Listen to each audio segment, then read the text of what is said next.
Assalamu alaikum wa rahmatullahi wa barakatuh. My name is Bilal from South London. I'm a new Muslim of 7 years. I'm here to give you a brief story about how I became Muslim. I would first like to start off with letting you know how my life was before Islam. Before Islam, I never had any limits. I used to live life as I liked and nafsi. I would follow my own desires and live a life as I liked. I'd done anything I pleased and I didn't know the difference between right and wrong. So, as a youngster, I've always believed in one God. My mother's always told me that there's one God and this God should be worshipped. I followed my mum in this statement that she told me, and I've always believed in this God, and I've turned to this God, prayed to this God, and tried to communicate with this God. What ended up happening was I ended up seeking a way of life, trying to seek a way, a path, find the right way. So I would turn to this God and ask this God for help, and ask this God for guidance and support and anything that I needed within life. After time, I grew up and I ended up playing football semi-professionally. I played as a semi-professional footballer, going on to being a professional football player. I never quite made it professionally, but I travelled, done a little bit of travelling, and saw different ways of life. At school, I had a friend. He was Moroccan. He used to tell me about Islam. He wasn't really practicing his religion, but we were very close friends. And he used to tell me about Islam every now and then. He used to tell me about the hadith of the Prophet ﷺ. He used to tell me about Quranic ayahs. And he used to tell me about the way in which the Muslims would live their lives. At first, I was a bit hesitant. I never used to take to everything he used to tell me.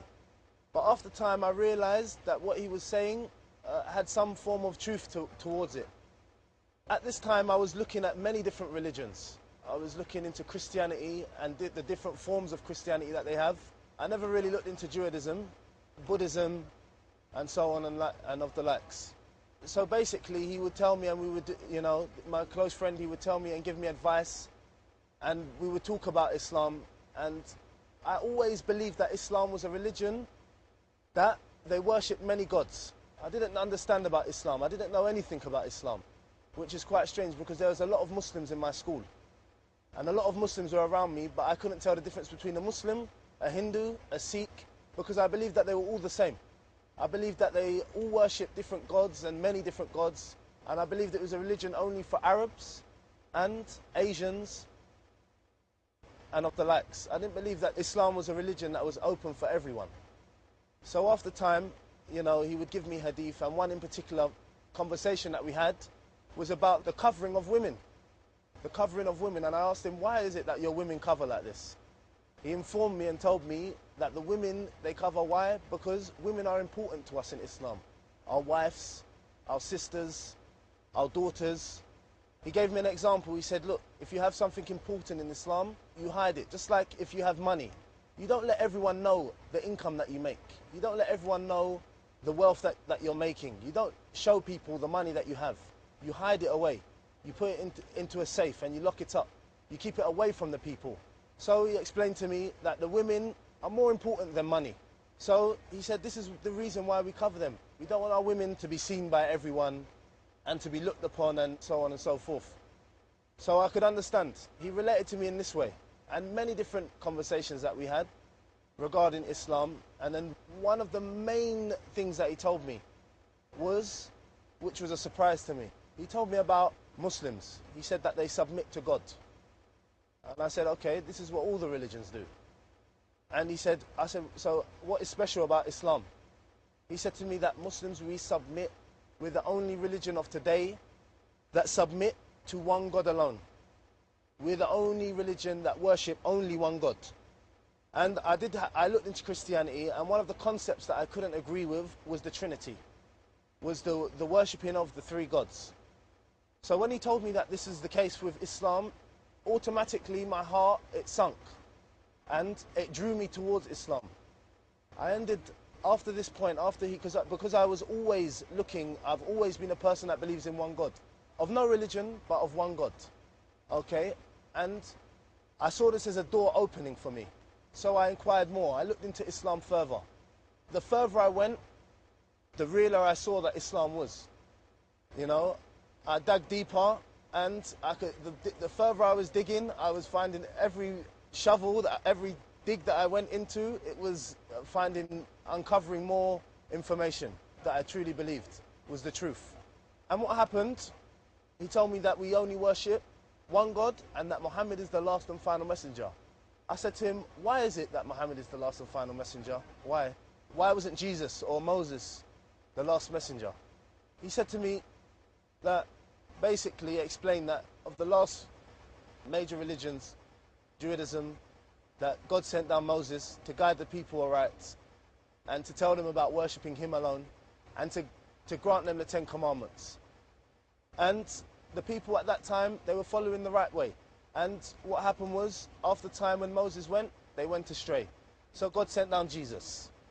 Jesus to guide the people aright. And the word of Jesus was correct at this time. And it's upon the people now to follow the Jesus. And what happened after when Jesus went, the people, they went astray again.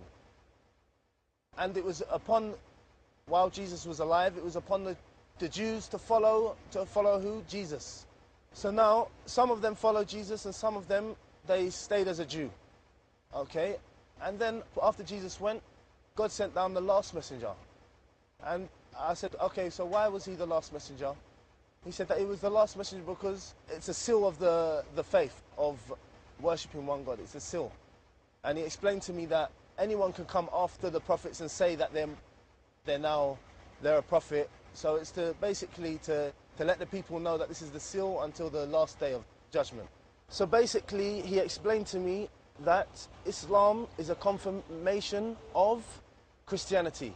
Christianity was a confirmation of Judaism. Okay, and he told me that the religion of today, that the Jews and the Christians to follow, is the religion of Islam. He said it's something new. It's only 1,430 odd years old. He also explained to me about the Quran. He said the Quran hasn't been changed. One of the reasons what swayed me away from Christianity was that I didn't know where to look. I looked here and I saw differences within each. I picked up, every Bible I picked up was different. So I got very confused. Everyone that I asked questions to, they brought a different question forward. So it was very confusing for me to understand the religion of Christianity. Okay? And he explained to me that Islam is a way of life. The 5 daily prayers, the Hajj, the Sawm, the Zakat, and likewise. So I started to realize that Islam was the truth. But deep down I had thoughts in my head, how can I be Muslim? How? How am I living this lifestyle that I live? After with all the things that I've done, how am I going to change myself and accept being a Muslim? It's too much, the fasting, it's too much giving the money, it's too much the prayer and all that comes with Islam. I couldn't appreciate what it was. I said to myself, for me, yes, I started to believe that Islam was the truth, but it took me time to realize. So I started to believe that Islam was the truth, but it was too hard for me to take into concept the 5 daily prayers, the Hajj and what comes along with Islam. So I ended up agreeing with Islam, but yet not being able to make that step to Islam. My friend, he invited me around his house many times, and I got to see how his family and how the Muslims, how they live at home. He would invite me around for food, we would eat together, and then Ramadan came around. Ramadan came and we would sit down and he would invite me around for food. After Ramadan, his family, they invited me to visit their home in Morocco. Before I went to Morocco, I accepted the invitation, but before I went to Morocco, a surprise happened to me. All of a sudden, my brother, he became Muslim, my elder brother. Me and my elder brother, we're very close. He became Muslim and I was surprised. Why is it that you became Muslim? I used to ask him questions. Why? And at the time, a lot of people from South London became Muslim. A lot of people are still becoming Muslim, especially from the youth. So a lot of people from South London became Muslim, especially from the youth of South London. What ended up happening was, me and my brother, like I said, we were close, but after a few months, we ended up separating. We wasn't as close as we used to be.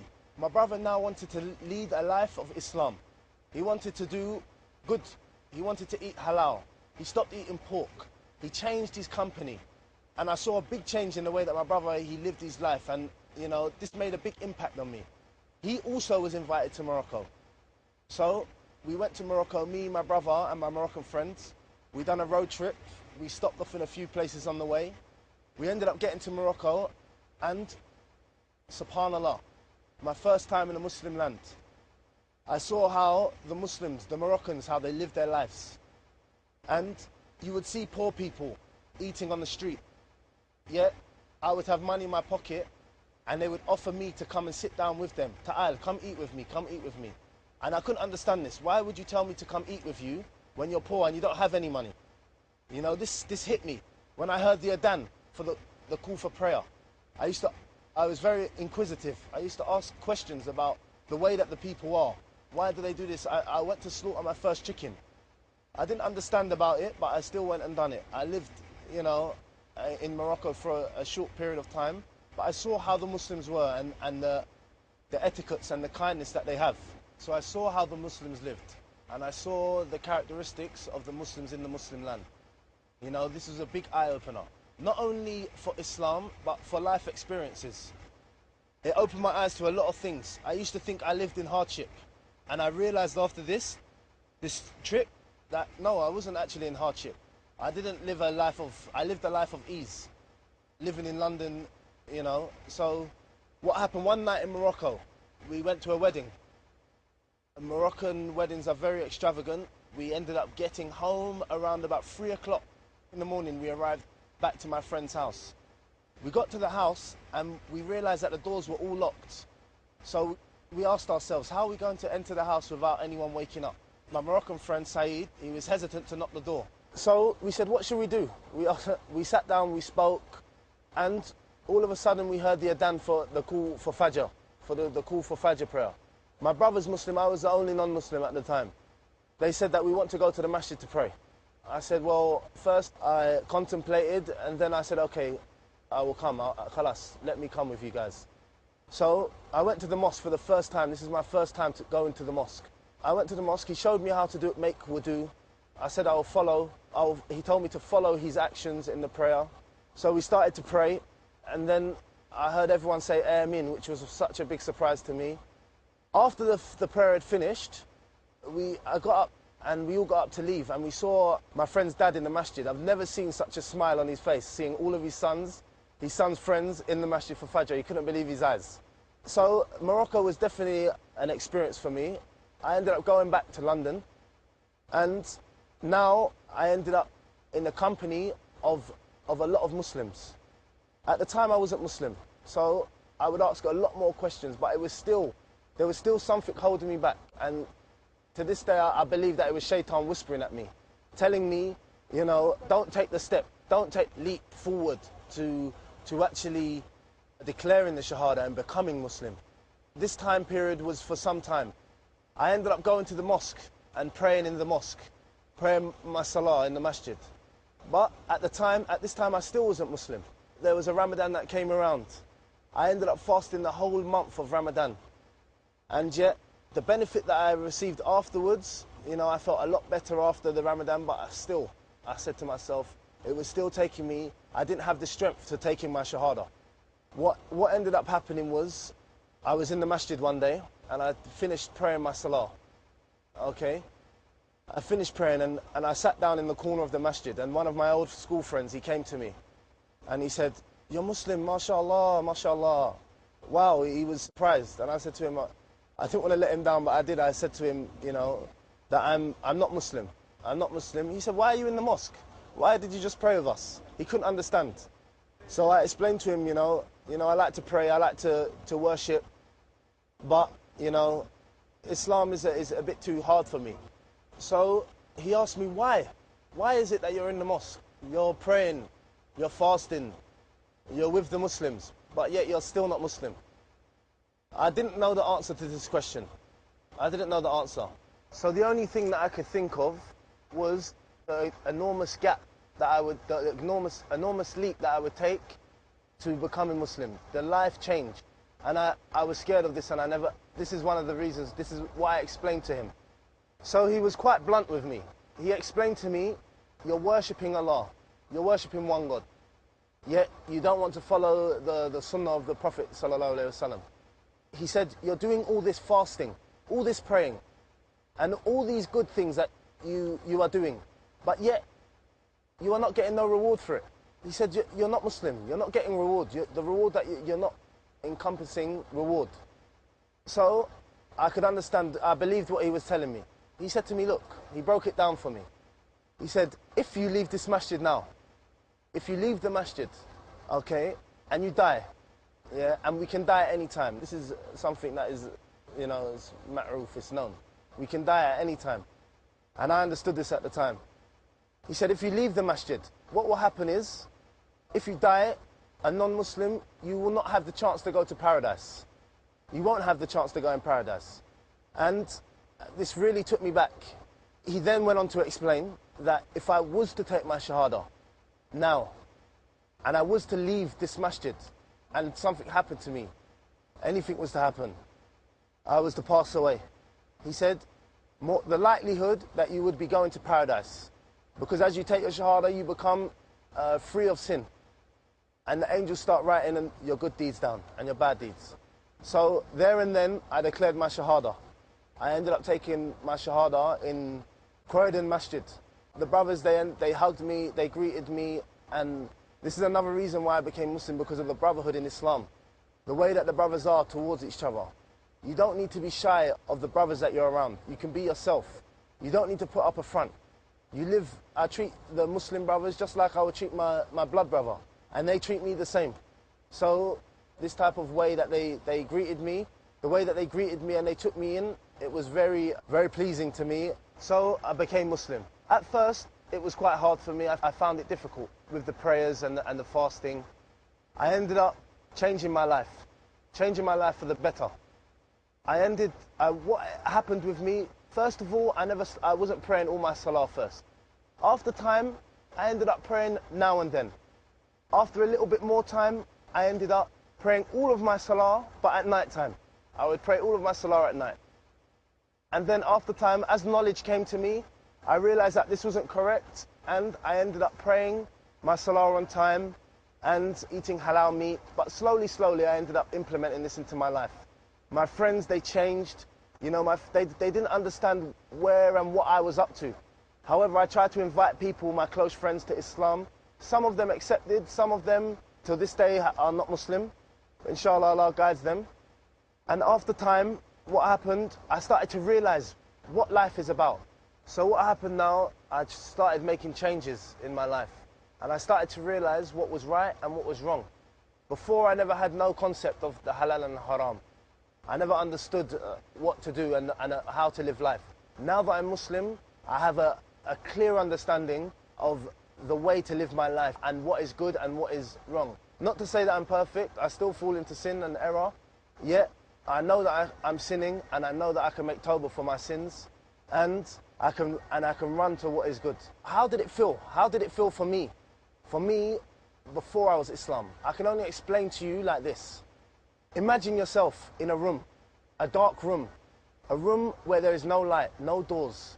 You're walking around lost.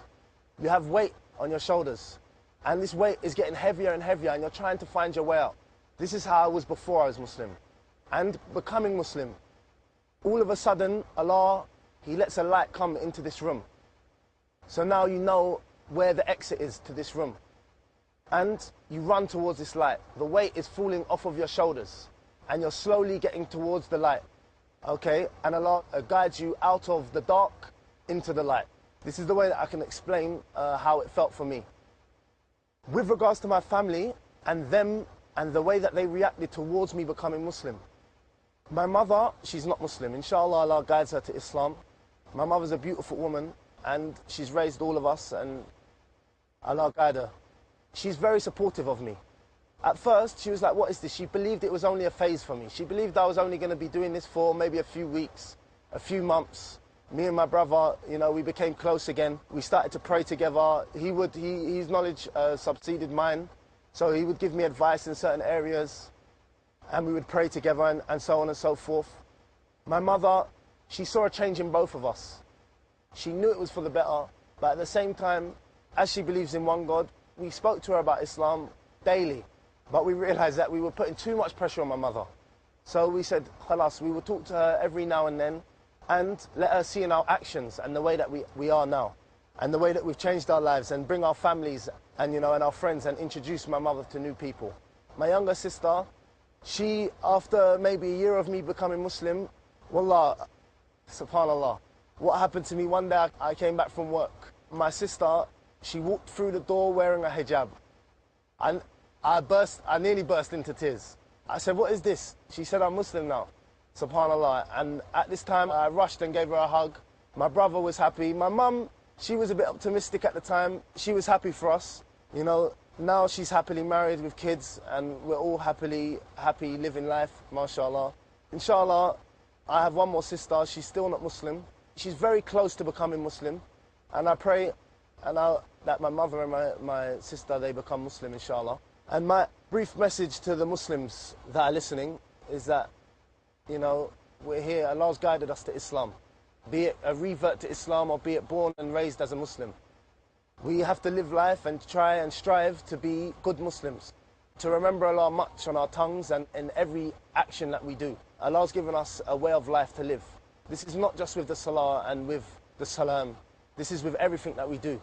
Every single action that we do in life, be it standing, sitting or lying down, going to the toilet, how to deal with people, business. Allah's given it to us. Try to stick to this and try to stick to the way that Allah's given us. Try to gain knowledge, realizing what is right and what is wrong. And we're not perfect. Like I said before, we fall into sin and we fall into error. However, we have to know what is right and what is wrong. And we have to seek tawbah for what is wrong. And we have to increase in what we're doing that is right. And keep good company. This is very important as a Muslim. The company that you keep is essential. You will follow the company that you keep. We're currently in Saudi Arabia, Arafat. As you can see, I'm in Ehram, performing the Hajj. Today is Yawm al-Arafat, the day of Arafat. And this day Allah will, inshallah, answer the du'as of the Muslims. So I will turn to Allah and I will ask Allah that He unites us as Muslims. He brings good to us. He guides us the straight way and He grants us Jannah. Ameen. Jazakallah khair for everyone that is listening. Inshallah, Allah grant you all good, inshallah. Assalamu alaikum wa rahmatullahi wa barakatuh.